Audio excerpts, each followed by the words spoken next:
Okay, hello everybody and welcome to this event tonight. For practical reasons, the discussion will be in English, and for those who do not understand English, we have Aurelia translating. The event has two parts. First part will be discussion with Roland Schimmelpfennig, and we are happy to have him here today in Prishtinë at Qendra Multimedia. And the second discussion will be reading of texts, extracts, and materials they've been producing in an intensive masterclass with Roland that was held here at Qendra Multimedia, organized by Qendra Multimedia and paid in cash by Jeton Neziraj, so to say. Then we have a very small but impressive and interesting cocktail outside with homemade braki that Professor Fadil just brought to us. So welcome Roland. Before we even start the discussion, let me just go briefly through your biography. And I have to say that he's one of the most important unstaged playwrights in Europe. His plays have been translated to over 30 languages and staged in around 40 countries around the world. I mean, this information I got from a website of Goethe, and I suppose that was 10 years ago. So from 40, it must have been now 50. we are worldwide, yeah. No. Worldwide, okay, that's good. In 2010, he was awarded the Mülheim Dramatist Prize. Was it correct? Dramatic. Yeah, the Mülheimer Dramatikerpreis. Okay, for his play Der Goldene Drache, The Golden Dragon, which premiered in Burgtheater in Vienna in 2009. And after that had over 30 productions all around the world. Schimmelpfennig was awarded tens of other prizes in Germany and Europe, including the highest German prize for drama, Else Lasker Schüler Preis. Else Lasker Schüler. Lasker Schüler Preis, okay. Welcome in Prishtinë. Thank you very much. And I came prepared, just so you know. I have a series of questions I'm going to ask you, and the first one I have here is that, as far as I could see from your biography, you studied theater directing, and then eventually you were mostly working as a journalist in Istanbul at that time. So I'm interested to know what made you start writing plays, or were you already writing plays before studying theater, or what was this decision? What was this? Were you commissioned by theater, or you decided by yourself? No, actually it was the other way around. I did first. I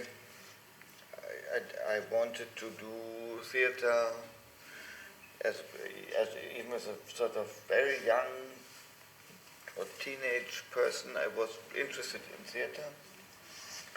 And I had friends doing theater, in, amateur style in my little hometown, Göttingen. So there was a nice idea, but it seemed to me impossible. Living from theater, I didn't see I didn't believe that I could do that, technically, money-wise. And then I thought, so I will do something related to literature and words.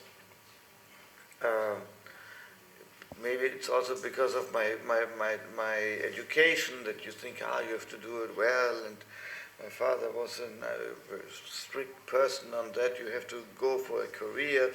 So I would say, okay, I will do something.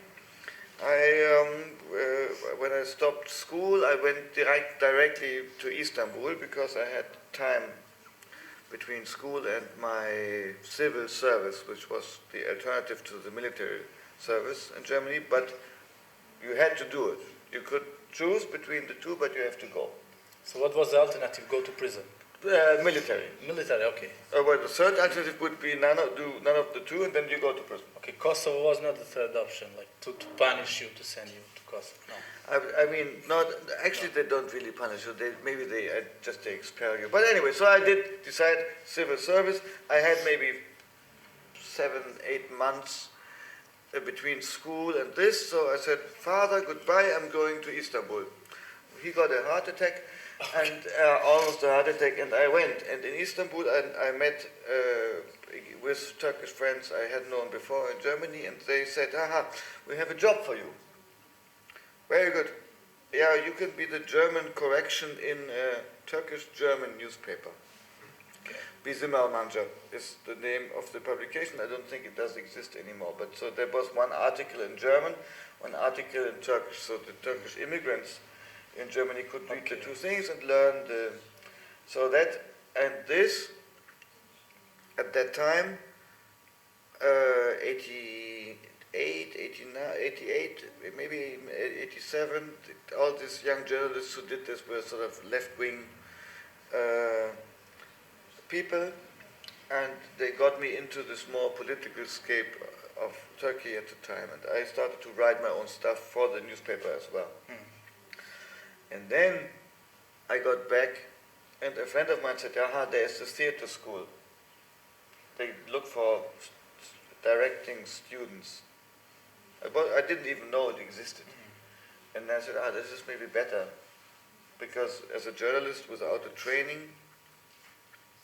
Also, I came back from Turkey. I presented myself to one of the newspapers in Germany, and said, "Hey, here I am." I had already written something for them, and they said, "Okay, yeah, you can write for us." But that was back in late 80s. That was back in late 80s, but they didn't offer a real job, just sort of by line. And they suggested to me, I was 20, maybe you should study something. Good suggestion. I would say so too. And then I started the theater, directing school. Also thinking, so I will become a director that's close to writing plays. So and that's how I started. And then you started writing. What is the first play that you can consider? You said you were writing plays in a community, in amateur groups. But what is the first play that had some kind of success? And then the next question would be how many plays you've written so far, and which one is the best, or which one you consider the best of all? So I know it's a tough question. The first one that was published or accepted by a publisher in Germany, it doesn't mean much if you get accepted from a publisher, but because they just have the play, they make a photocopy, and they send it to some theaters. They don't make a book or anything. It's just, but then you have a publisher. But it sounds cool when you're mid-20 maybe. There was a play called Fish um Fish, Fish by Fish. Sort of little biblical, like eye for an eye or tooth for a tooth. Is it that? I don't know. I'm not so firm. Auge Auge, Zahn Zahn. Yeah. So Fish for Fish or Fish by Fish is my first one that you could consider a real play. Very, now that when I see it or read it again, I'd say yes, it's written by a very young student type of. I was assistant at the time, but very young, very angry, very modern. So does it mean that you are not angry now? I'm angry, but now I would make my anger more understandable. This is really with the foam in front of your mouth, and also very avant-garde, and you don't understand so much in the play. It's more expressive. So the second question was how many plays you've written so far that you considered 50 plays from this one? 55. 55, okay. That's a lot. Very impressive. The best that you consider, hard to say. Yeah, I don't know. It would be also very unjust to the other 54 plays. I don't know. They're very different. To 54? To the other 54. 54. If I vote this one for the best, but the other one... Okay, let's say which one was staged most? Staged, in success-wise, I think probably Arabian Night and Golden Dragon are sort of the big super successes, but they are maybe two more like The Woman from Before, Push Up, also Peggy Pickett, 3, 4, there's maybe 4, maximum 5 more that are produced. It is a little bit complicated because, for example, some of those very successful plays have not been a success at all in Germany. They wouldn't give a damn. Including the Golden Drache? No, the Golden Drache, yes, that Yes, was, okay. that did work. Okay. But Peggy Pickett, now being produced in Italy, somebody did it in Germany, but not so many people. Okay, technical question. When do you write, during the day or night, and where? Is there a specific place you write, or? Well, now here in Prishtinë, I just developed the technique to write in bed.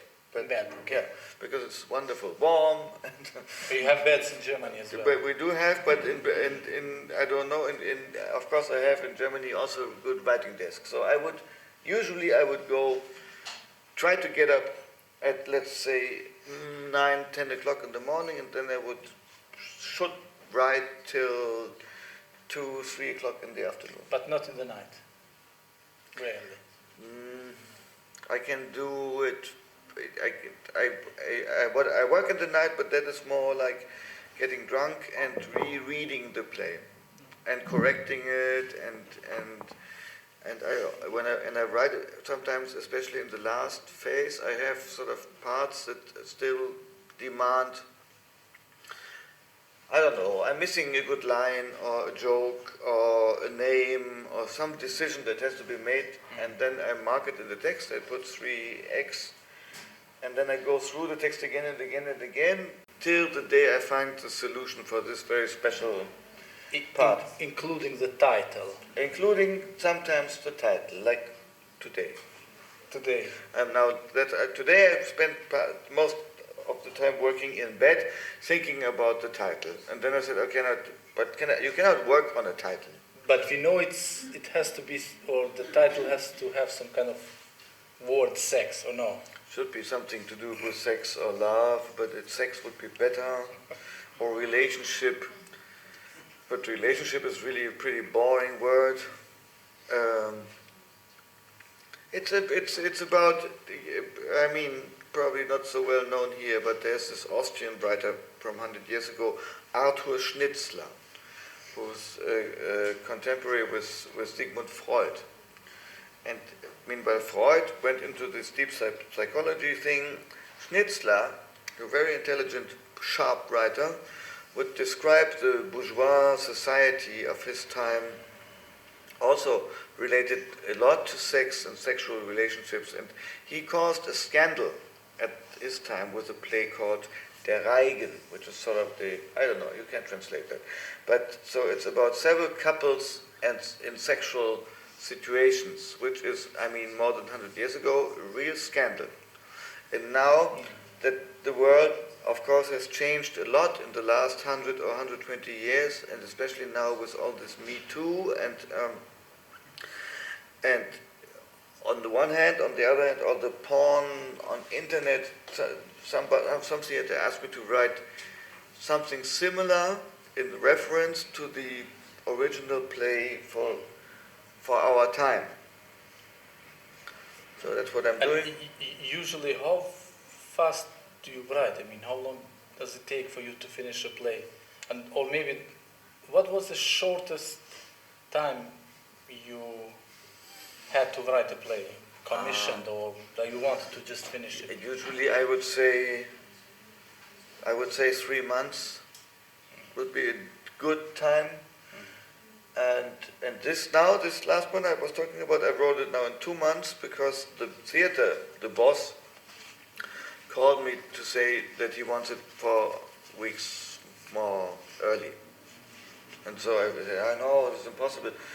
But then I started to work on it, and it seems to work out. But it's possible, because I think when you have commissions, it works. You can do it Fast, or no? No, you need a good idea. Well, besides everything else. But if you have the good idea, that's the problem. If I have the idea, I could technically write it in 2 or 3 months. Okay. But to get the idea, or to get the approach to the idea, that can take a year or 2. And so what is more important for you? Is it the story that you first want to have a story? Or is it the idea? Or is it the ending? Or are there some characters that you want to have them and then you let them go, or different options? Depends. Well, I mean, they give you. It depends a little bit on the job they give. No, you. not for the commissions, but generally. I mean, speaking. In general, it's the idea how I would like to write about illegal immigration to Germany. That would be the start. Let's say about a Golden Dragon, and then, or in that case, it was a little bit more complicated. There was somebody coming from Sweden, from some theater in Sweden, to ask me if I would like to write a play. They didn't have any idea what about, but they thought, well, you know, we in Sweden we have this very naturalistic, little bit old school tradition of drama, or let's say Scandinavia, not Sweden, like Ibsen and others, like dominating figures. And they asked me, knowing Arabian Night, why don't you write something completely crazy for us? That was their, what they wanted. Hey, something crazy.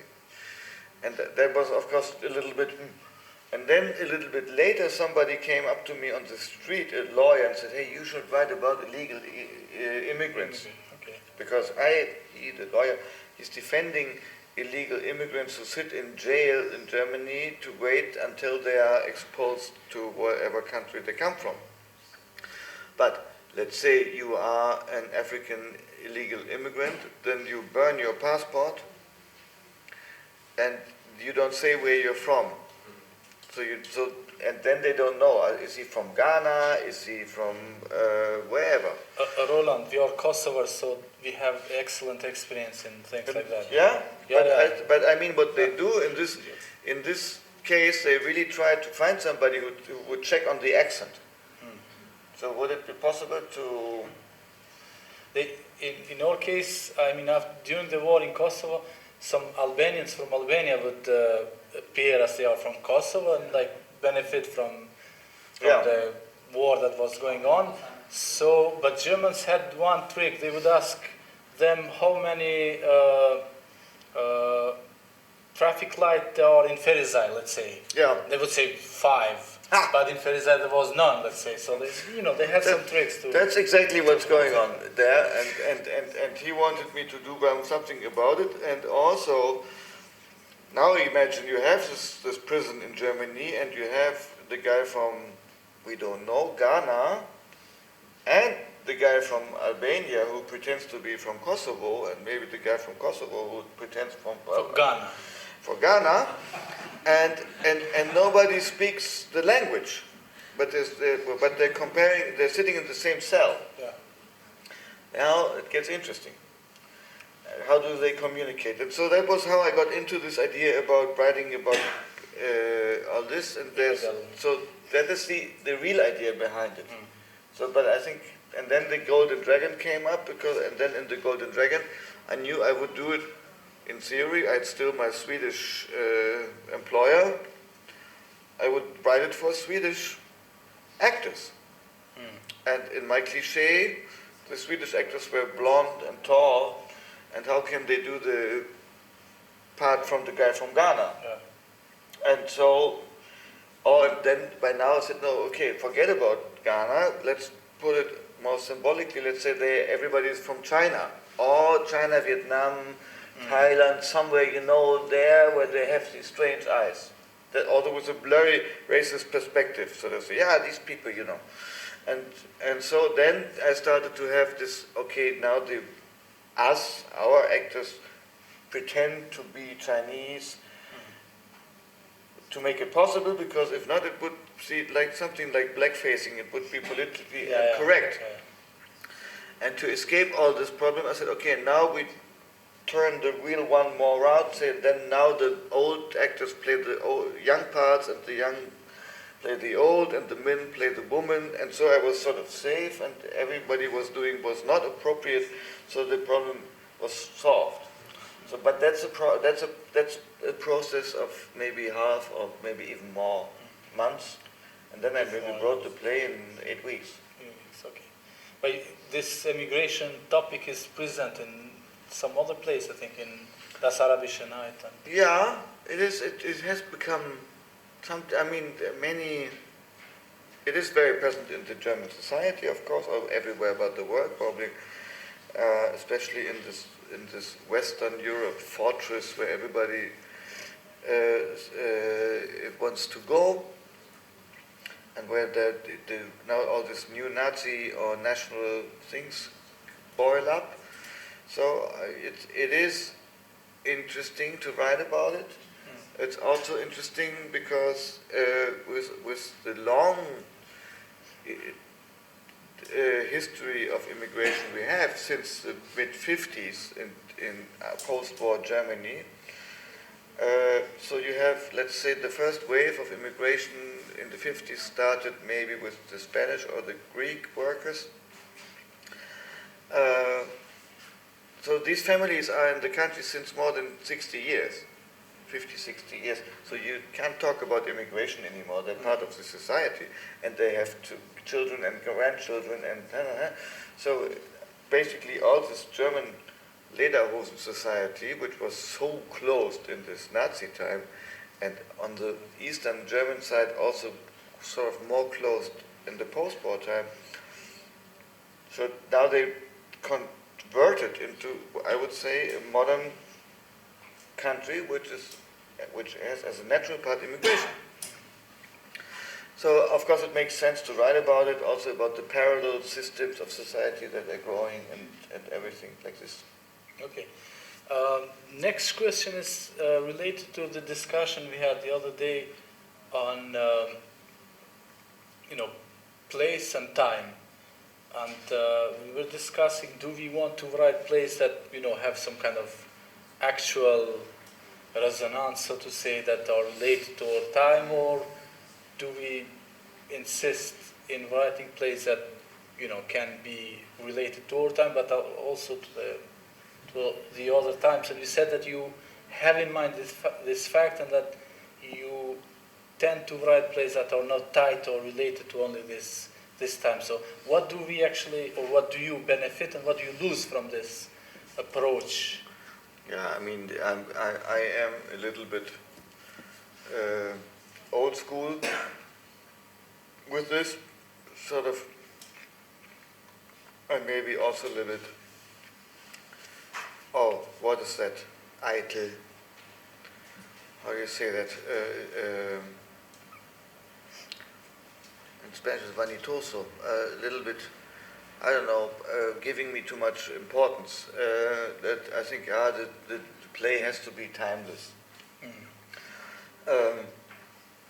Because, I mean, you need the two things. You need that the play has a punch, so everybody knows what we're talking about, and that it has something to do with the society where the play will be shown. On the other hand, of course it's nice when your play not only works in Germany, but you can also show it not only in a country next door like France, but is it possible to do it in, let's say, Bolivia as well, or in Taiwan? So that's where you have to filter a little bit, sort of. But what are the preconditions for that? I mean, we just said that one of your plays was very successful outside, but not much in Germany. So what is the ground that we have to invest? I think first thing is you have to avoid, if you go for that, you have to avoid sort of the local reference, the real local reference. On the other hand, you can see that in many other places you can have a play full of local references, and then people from other countries understand that this nucleus, this play about this village next door, is a universal thing. It's very hard to find out where the border is. With for example, these plays that are working outside and not in Germany, that's not about the way they're written. They work politically and aesthetically everywhere, but they are just issues that in Germany nobody gives a fucking damn. For example, this Peggy Pickett is a strong play, first produced in Canada, about AIDS in the Sub-Sahara, And if you ask somebody in Germany where Sub-Sahara, they would go, "Oh, this is somewhere in China, isn't it?" They just don't know. Africa and Germany, Africa is not on the political conscience of Germany, so that's why it doesn't work. But I don't know, it's difficult. It takes time to produce a play, not only to write it. I write it maybe in, high speed. Now, today, something terrible happens, I want to write a play about it, let's say in 3 months, 4 months, it could be on the table. Then you need the company, you need the theater, you need to get the money, you need to rehearse. With optimal conditions, in the off-production world, you can do it in 1 year. In a state theater world, we at least calculate 2 or 3 years till it's on the program. So then, this is whatever was so hot in this moment is at that next time an old story. I mean, last year or 2 years ago, we had a group of German theater makers from, I don't even remember which theater, but one of those Stadttheaters.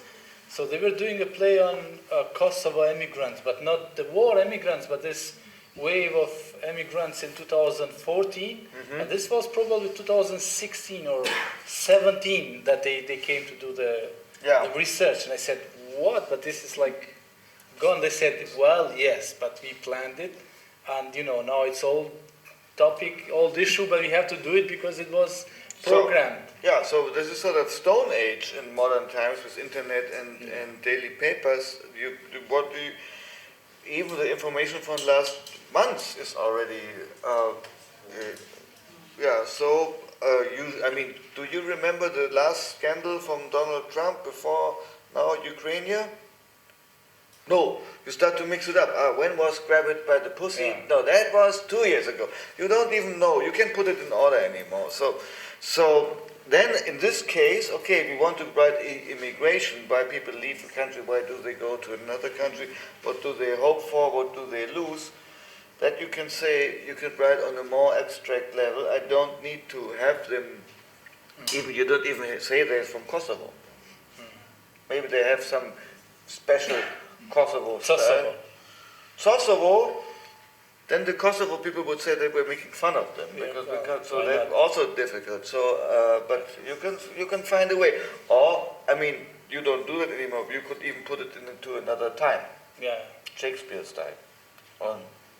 Well, coming to this issue, from what you see in a German theater, I suppose sometimes you go to see plays in Berlin theaters, but also in other places you visit. What do you see is missing, or what do you see that is not happening? What kind of topics, or what is too much maybe? No, well, the big export, also inside the country, let's say, make it a little bit more complicated. You have to distinguish between local theater in a normal city, small, middle-sized city, and big city. We have in Germany this beautiful luxury system that every city is financing their own theater. And we have the super luxury that on top of that every state of the federal states has their own national theater. So that's a lot of money coming in. Most of this money is eaten up by salaries, but still, it's great. You have the theater and people can work there. So in the middle-sized town, you would find the classical, usual thing they put on, something modern, something classic, something funny, something for children, the classical mix. But talking about the sort of important, artistically considered important input, this is two big waves. This is a post-modern wave, post-dramatic wave, long text, monologues, discourse theater. There's no character anymore, no role. Line, story. No story. It's a lot of blah blah, and it has a lot of music, and a lot of extreme shouting, and so this is René Polish is sort of the representative of this, and it became very famous because it makes you feel sort of that you're attending a philosophy lecture, but since you have the music and dance, you also feel like you are in a revue, cabaret thing. But that's what they don't tell you. They tell you, this is about Zizek and Deleuze and Virilio and Derrida and whatever. So you feel something. So feel it. This is so very. You are attending something very, very modern, away from the concept of characters. And the other big movement is the documentary theater, represented by Rimini Protocol and others, who go into cities and they work with amateur people, they interview them, and they put them on stage and they tell you about their real life. So it's not a role, it's somebody real, and he's telling you something real, and this is a little bit, of course he becomes an object of art since he's telling you, or she's telling you something about him.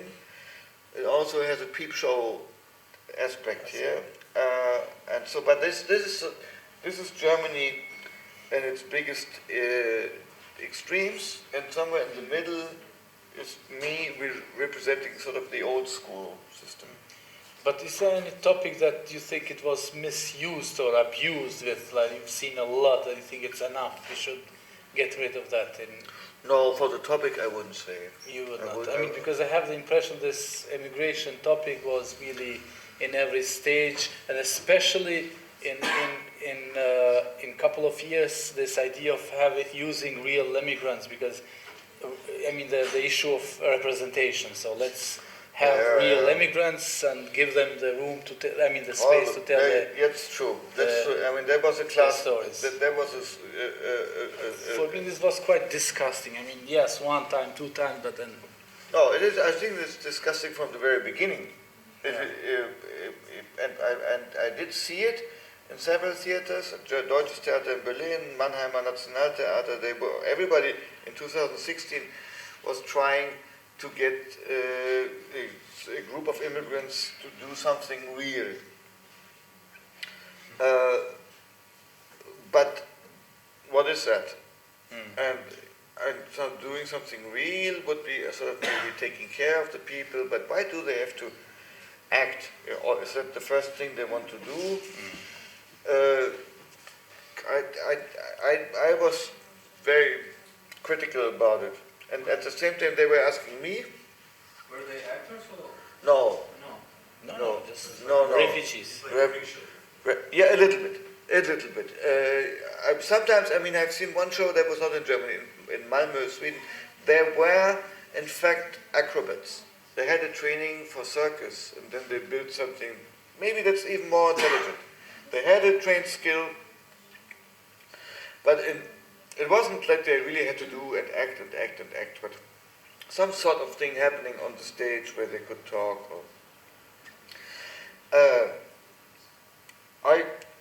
I'm not sure about this really. I mean, then they asked me to write something about the situation, and I came up with a very artificial text about the world drifting apart. I told you about the two villages who, in a sort of naive, like on an old painting, you have like these old farmers, and then like maybe 200 years ago, and then by bad chance, these two villages become enemies, and one goes richer and richer, the other gets poorer and poorer. It's like an allegoric thing. But there's clearly one thing, this is art. I think it became very ridiculous situation that they are taking the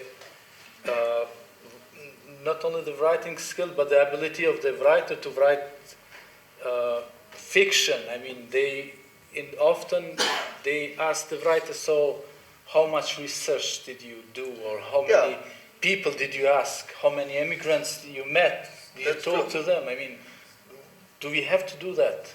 I wouldn't do it. I wouldn't even refuse it. I mean, I would maybe do it. So I have if you need. Yeah, it would be better to do it.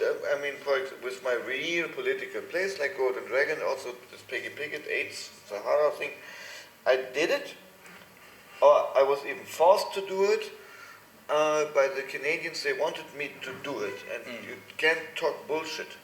But if it's in the end in the play, or if I say, no, this is too political for a play, I have to go around it. So, for example, this AIDS thing, in the end, I wrote about one couple who doesn't want to know anything about it. Living safe somewhere in the West, who says, I'm like the blind duck who doesn't want to see. And then somebody else comes in and says, hey, you have no idea. But because this researching, I mean, of course you have to do it, but then put it in the play, then I would prefer to do a book about it or a documentary. Would also reach more people. Yeah. Okay, so let's suppose, I know it's not going to happen, but, or maybe it will, but they will appoint you the artistic director or the intendant of one of the German theaters. So what would be, I mean, let's say it's going to happen now and you're to prepare the next season. So what are the 5, 6 emergent issues that you would think you need to find plays that would fit to in Germany? Unfortunately, this is really not going to happen. It would be very interesting. Never know. It doesn't look like it. I think politically, the most important, in Germany, the most important issue is fear of the unknown, new national rise of AfD. So the whole concept of a theater run by me would have either, on one hand, to confront this, but you don't only do theater to educate some new Nazis, but you also have to open up the world in a central way and say, this is we have to get out of our bubble. And that would mean, and nobody does it in Germany, invite people from other countries to work there as directors and writers and maybe, if possible, depends actors. There's of course a language problem, but to have a real international, let's say, in a progressive theater, that is something that I don't see in Germany. Gorky did it, but they're very much focused on the East in terms of Arabian and also a little bit Balkan, but sort of everything east from Germany is where they focus on. Turkey. Turkey. They don't go Africa, and but it's not only Africa. It's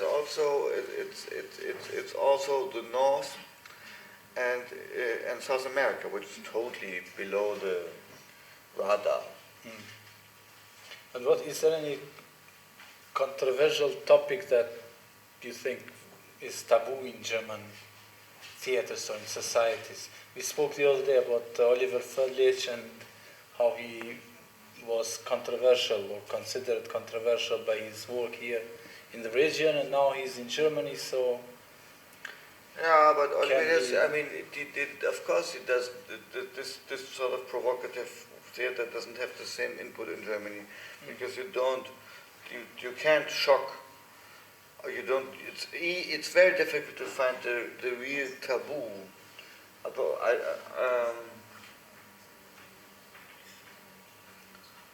Even, which is maybe the biggest taboo for our healthy German system, would be talking about child rape in the Catholic Church.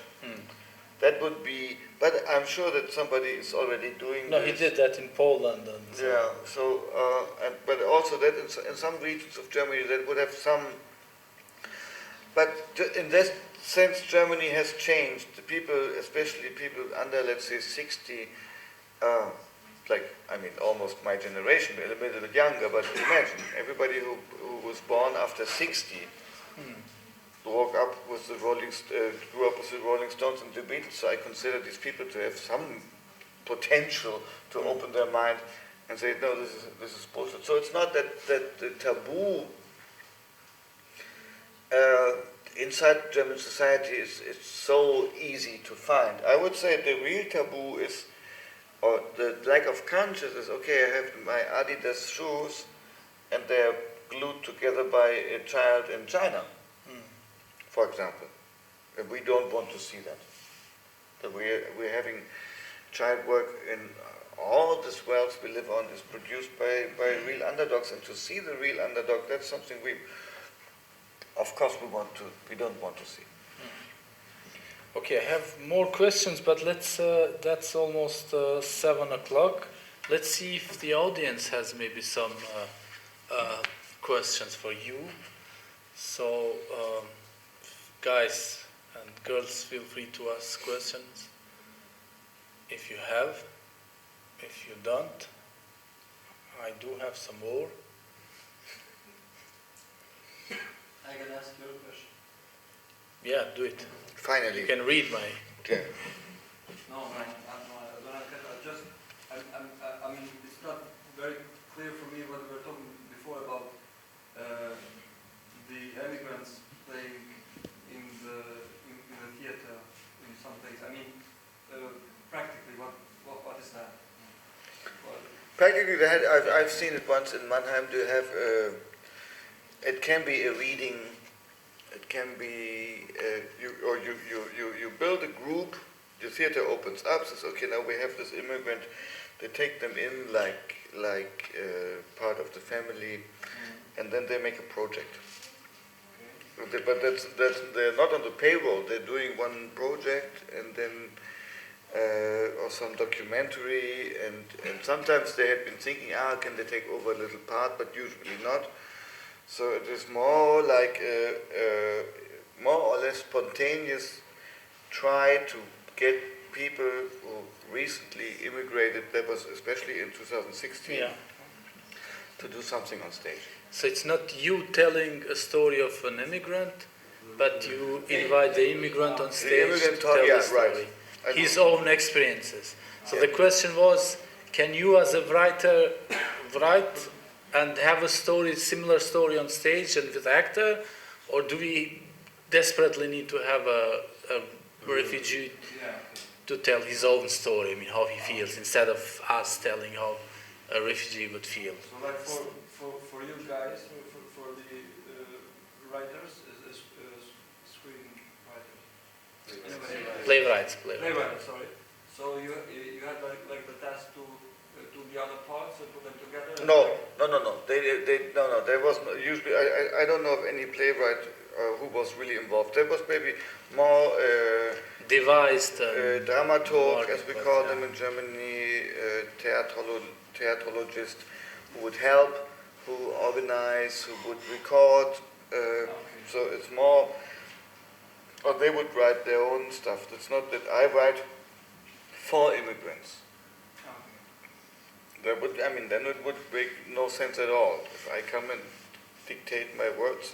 I thought that like some monologues, you take like the monologue that the guy No, said. Tristan, it's for a small digression, sorry. It's the same. When we had 55 Shades of Gay in New York, they asked us how many from the cast are gay. Because they wanted to know if the story represents, if there are real gays in the production, so we have some legitimacy. And I said, I don't have to have legitimacy. I'm playwright. I consider myself a professional playwright. So, I wrote a play about, roles about women. I'm not woman, so I'm allowed to do that. But that's another issue. And in American literature and American theater, it's, different perception. But and my question is, do you always know the end of the story when you start writing, or you find out while you are writing? I mean, when you get your idea, do you ever know the end of the story, or just? Good question. I think I know it. I'm totally sure I know it. And then I write it, and then it can happen that after. You'll have different. Yeah, it changes. It's moving. And I don't even want to change it, but it's moving, it's changing itself. That this is not any more possible to your super idea. And then it's getting away from you like like sand by the wind. But then you have to keep cool and say, okay, now the story demands another thing, and I have just to follow my logic because I didn't think it through good enough. It can happen.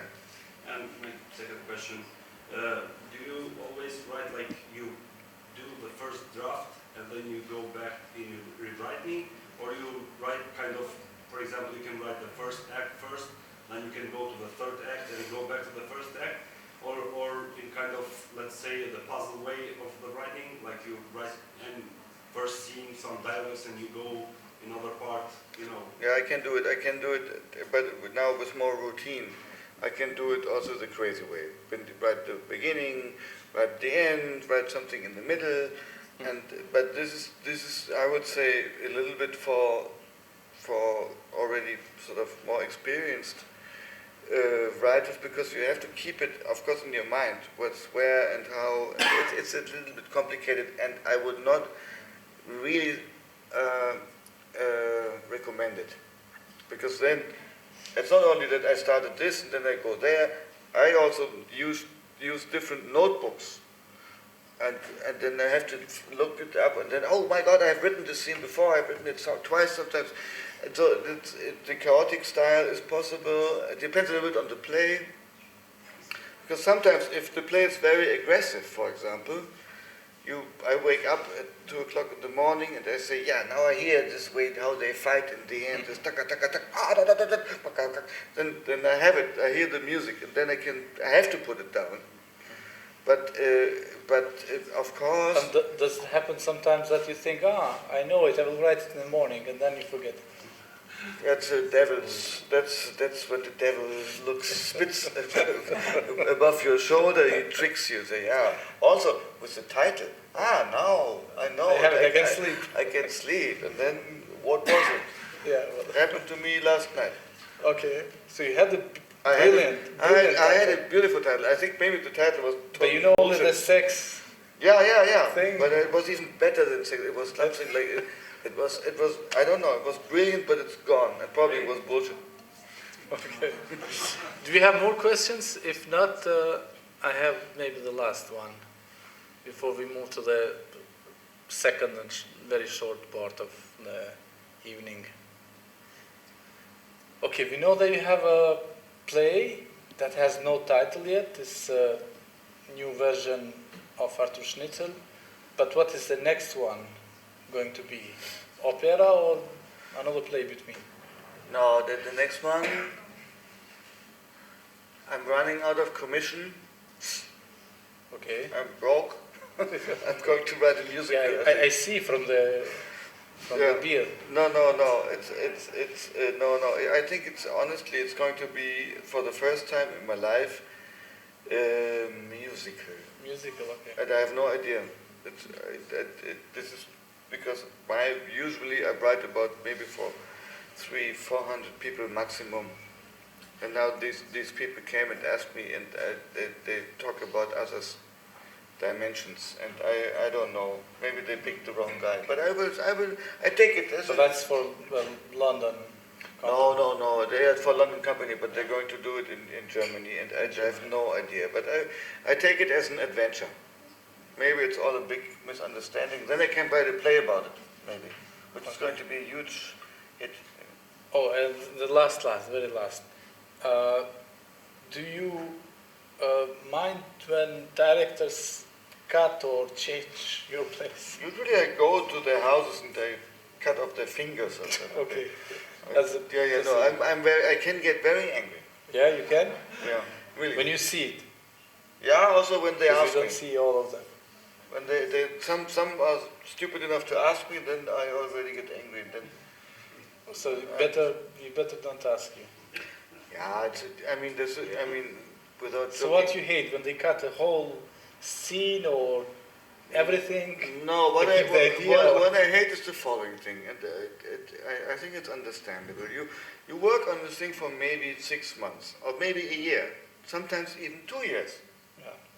And then there comes this smart guy who has been thinking about the thing. Director, usually. The smart guy, director, who hasn't even reading the whole script. Yeah.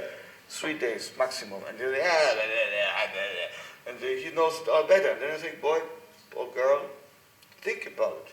Take a close look and know what it was meaning, or was it meant to mean. And then they cut it, because they are smarter, and then they say, well, it isn't working anymore. I mean, boilerplate usually does have a sort of function. Yeah. That's why I don't like so much the cutting. Well, Yes, they find different ways to convince you. For example, they would say, I will do something by dancing to replace that scene, or something like this. or a song. Or a song, Or they put Superman. Yeah, I know. A surreal dance scene. I have seen that. Or a sex scene. Sex scene, but I mean... Without words. Oh, But when you direct yourself, you cut as well, right? I always direct myself. Since they never let me direct other places than placed by me. So no, but yes, I did. And yes, I said, but I didn't cut it because I didn't like it. I did cut it because they were not good enough, or didn't have enough time, or for technical reasons. I had to adapt the version. The actors couldn't do it. No, it was not the actors. No, but it was the director of the theater. It was an asshole, and you wanted to destroy him. Exactly. That was the way it is. And I tried to, and no, then he was very pleased. Okay. So, I said, I'm all right. I said, yeah. Good. This is already nearly 60 minutes, and I think it's enough art for tonight. Yes. Oh, the art is coming now. What? Well, I mean, second part of the night. So thank you very much, Roland. Thank you for this excellent discussion. It was pleasure, and we are very honored to have you here. Now we continue with the second part, which is, as I said, presentation of or stage reading of a couple of scenes and materials that Roland and his participants, future playwrights, are going to present tonight. There are like 7, 8 that will read. You can tell us more, actually, briefly, and then we make a short pause of maybe 10 minutes, cigarette break, and then we come back, we read this, and then we have, I repeat, a nice cocktail. So what's going to go on? We have had a beautiful last 5 days of working with a group of 9 at the beginning, I think. Writers, non-writers. Not everybody is professionally on this, but everybody is interested in theater on very different stages of professional skill. But what we did is writing very short texts by sort of tasks that I threw in the room, and they had to do it spontaneously, responding to my request. So I say, write me a love poem. You have 7 minutes. They had to write it, and they did. Very spontaneous and very beautiful. But it's not only love poems. It's going to be very different things. You will see. Some you will understand, some you won't. It's going to be like a mosaic, and one student got stuck on the way from I don't know where, and the other couldn't come, so we had to adjust a little bit the plan because we have 2 less today. And but I don't want to tell too much. I'm very curious. I know they're horribly nervous. Everything is fine. This is not professional. We had no rehearsal. This is the first time we do it. So And you directed, just so we know. I didn't direct anything. We organized it in the way before, but we have been talking about the text, of course.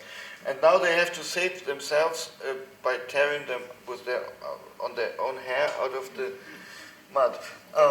So we take on 6 stress here. The very last question. It took me 2 years to convince you to come here. 1 year.